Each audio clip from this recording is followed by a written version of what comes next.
So, good morning. I am back. I just came back from the Philippines, and I'm happy to tell you about what's going on in there. First of all, it's a lie to think that the Filipinos are suffering. No, not at all. I went to many different places, and 90% of them are doing well. It's that it's just that there is a sector of the remains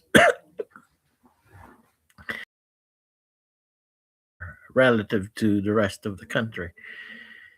Now, what I'm saying is that I went to places like Pugo in La Union, Ago, La Union. I went to Mapandan, Pangasinan, Hirona, Tarlac, Tagaytay, and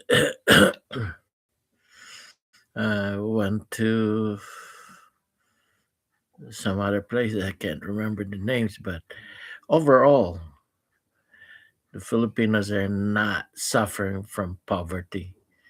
They have basic things like utilities, electric, water, sewer, food, clothing, shelter. I noticed that. However, there are some areas.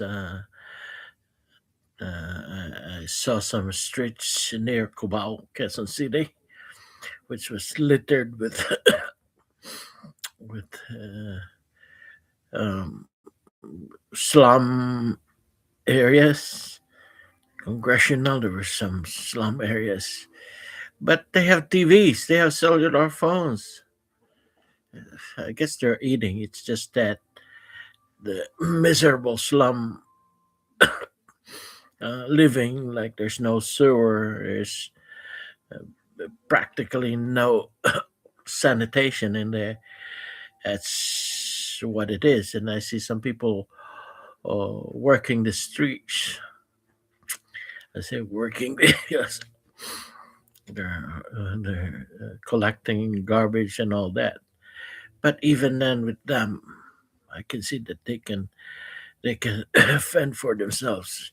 Now let's talk about the leadership of the Filipinos.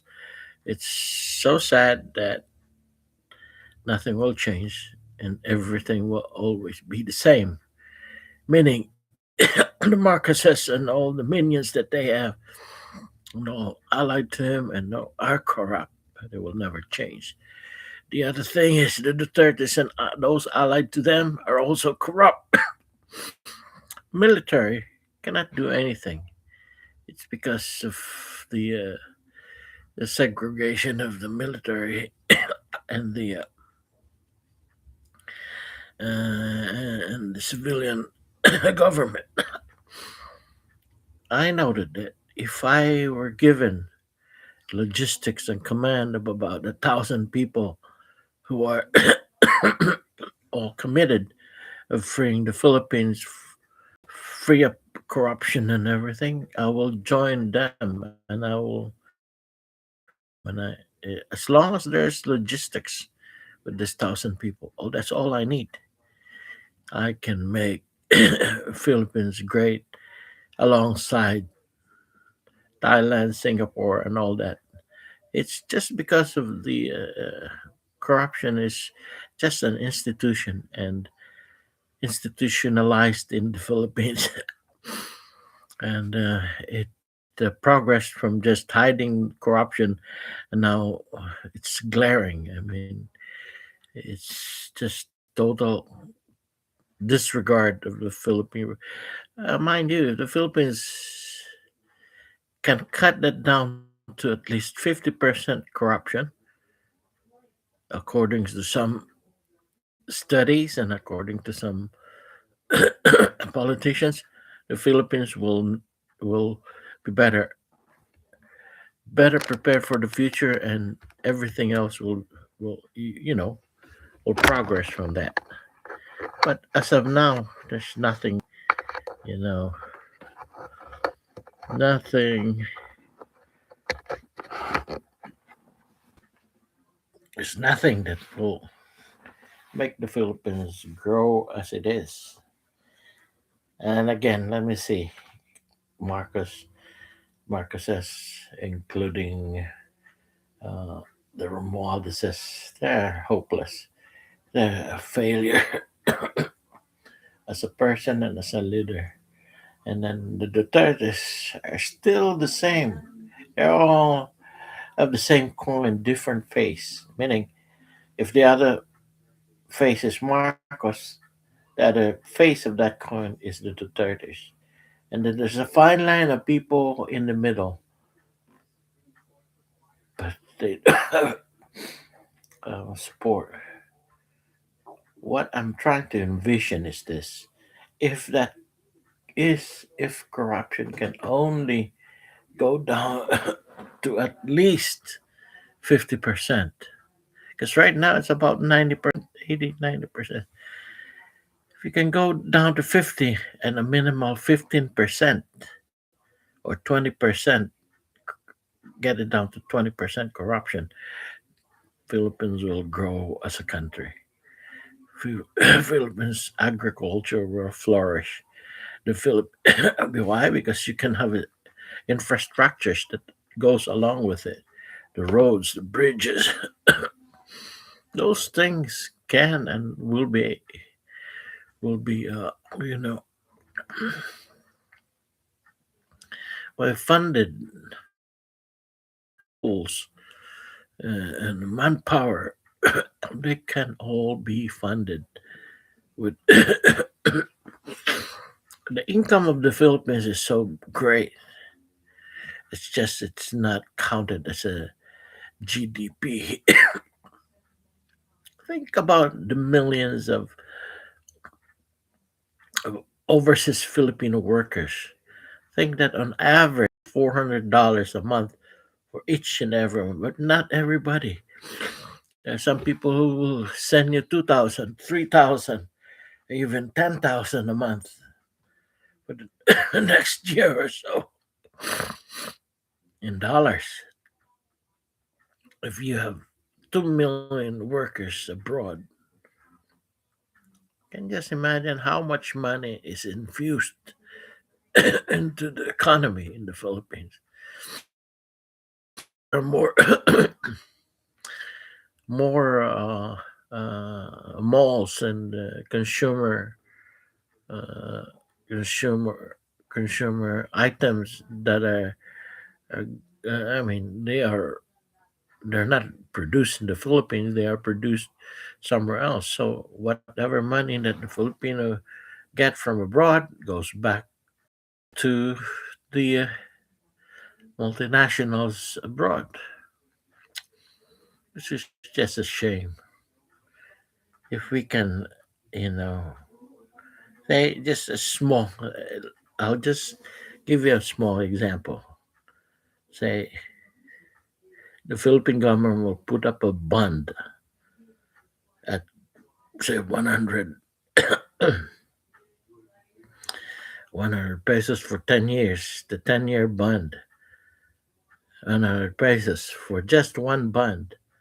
Think about how much money can the Filipinos generate from that, and and and and you can build bridges, you can build factories from that, you can build resources for alternative energy sources, geothermal, which is very good in the Philippines. Develop that more, and the wind farm, the solar farm, the drilling in Palawan have natural resources in there, gas and crude oil. That if right now, according to some estimates, the Philippines can and is able to to produce its own energy through combination of wind farms, geothermal, solar, and even crude oil. They can, the Philippines can produce about 10% renewable energy, except for gasoline, of course. Can you imagine how much that country can save? Okay, there's again. Oh, so much waste I noticed is sitting in traffic. That can be alleviated, right? If the roads, even in the cities, are going to be, uh, you know, I believe that if you have a few of a way of decongesting, it's now decongesting the roads in Manila, EDSA, and all that. They can be decongested. It's just the willpower of the Filipinos are here. The technology is in there. Believe me, you can program that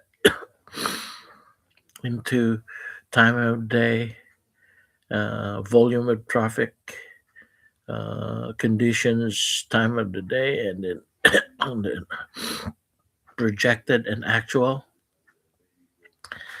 traffic. Say, for example, and it's they have studied this. Gosh, this is an easy thing to do. Volume, time of the day, time of the year, day of the week, and conditions like flooding and all that. They can factor that in, and then they can make roads divert to this side and make a flyover to that side, and that is is done. I mean, they finished everything, the skyway and all that, but I believe that's not true. You still have at least two more projects that can be done to alleviate that area in there. And believe me, from 400, 600,000 cars a day, it will boil down to that eggs would have boiled down to at least only 100,000. So, see, capacity of these roads are very limited. The only way you can do things like that is build spaghetti roads. I've seen that happen in some other countries, and the country I live in right now. Without this spaghetti and all that, the traffic would be horrendous. In here, excuse me. I think I have to end this because I am having some problem with my cough. It's just normal cough, like flu cough. Okay, thank you very much for watching.